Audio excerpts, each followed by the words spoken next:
Hello, Guildies! Episode 8 left us with so many cliffhangers, and luckily Episode 9 answered them all, but then left more questions that need to be answered. This is your recap of Season 2, Episode 9, in 1 year's time. We find our party divided. Corinth and Leto in the basement of her childhood home, converted into a temple for the three-eyed god, Leto's father. Quinn is in nobody's home, hiding his family from the widowers, when a loud knock comes to the tavern door, and Viguka and Hippolyta are running towards the palace as a dark storm brews above. We start with Viguka and Hippolyta, who are running through the streets, and Viguka having received a message from Corinth. Well, that brings them to a fork in the road. They decide that the Empress can and has to take care of themselves, but then the question becomes return home to nobody's home in case the widowers return, or help Corinth, who they know is actively in above their heads. So they head towards Leto's home and help Corinth when Hippolyta hears a voice from the magical hilt given to her by Varric, and suddenly is frozen solid. That's when a dark mist surrounds them, and the sword begins to offer Hippolyta trial after trial, and Hippolyta just knocks them out of the park with ease, and that is when the sword bursts with light, named the Hand of Athena.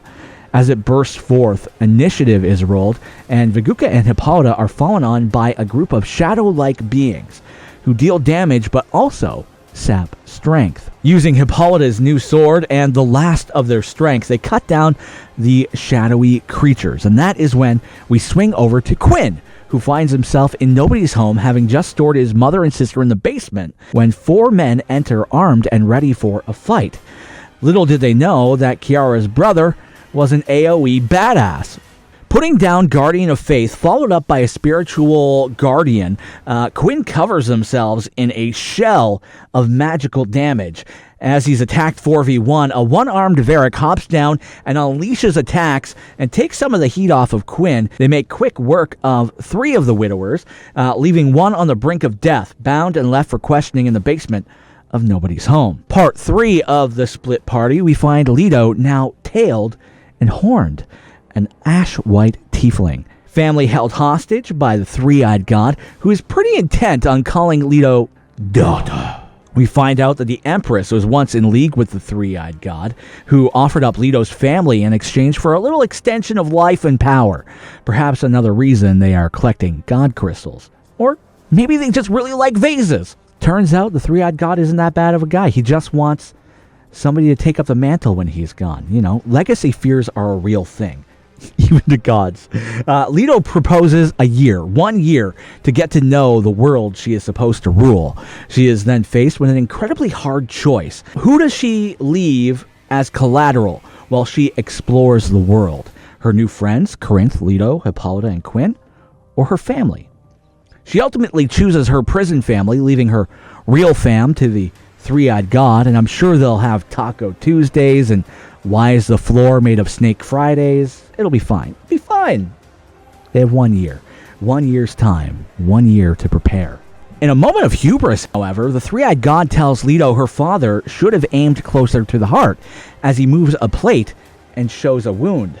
Her father was able to make this god bleed. With a year's time, she too may have the power to finish what he started.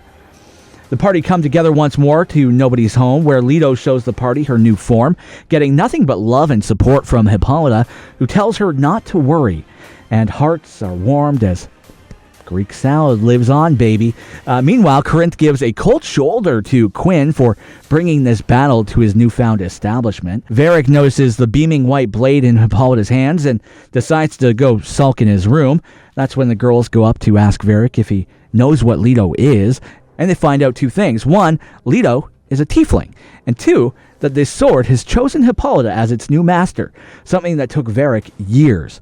While angry at first, he comes around and congratulates Hippolyta, who promises they will do whatever they can to get Varric back a second arm. Viguka and Leto discuss training. Leto confirms they are hoping to use this year to train and get stronger. Every moment not doing so is wasted time. Viguka, being wholesome as all hell, gives a fine speech and suggests training the mind. With some egging on from Leto, however, promises to train physically as well. Cue the Rocky montage. Meanwhile, Corinth takes a small walk around nobody's home. Viguka steps outside, and together they walk into an alley that gets darker and darker until suddenly a wild three-eyed god appears. Corinth, wanting to be the very best there ever was, decides to taunt the three-eyed god, because why not, offering them one drink if they give up now. Flash forward a year from now, and I hope the three-eyed god's last words are, "I should have had that drink," before exploding. We head inside, where Quinn has tied a widower to a chair in the basement and left with his mother and sister to a clinic where Quinn sits in the middle and casts prayer of healing to heal a whole bunch of people in the hospital. Very nice, very kind. But also because they want to get to the front of the line. Corinth then does some interrogation, not wanting any more to do with the widowers at this time, and namely getting them out of his bar. He gets a name, Kara, who can be found at the Sleeping Serpent Inn. They release the man and clean up the tavern. Come morning, there's a 50-foot illusion that hangs over the palace of the Empress, her voice booming across the capital, talking of a moment of darkness, an arcane tempest, an attempt on her life by the three-eyed god. And thus, she is instituting an inquisition against the three-eyed god, led by a Grand Inquisitor, imposing curfews and greater policing force. And that was the episode. So many questions. Can you trust an empress when they sold your family out? Or, when you're to become the next in line for the three-eyed god gig, right before an inquisition to bring that to an end?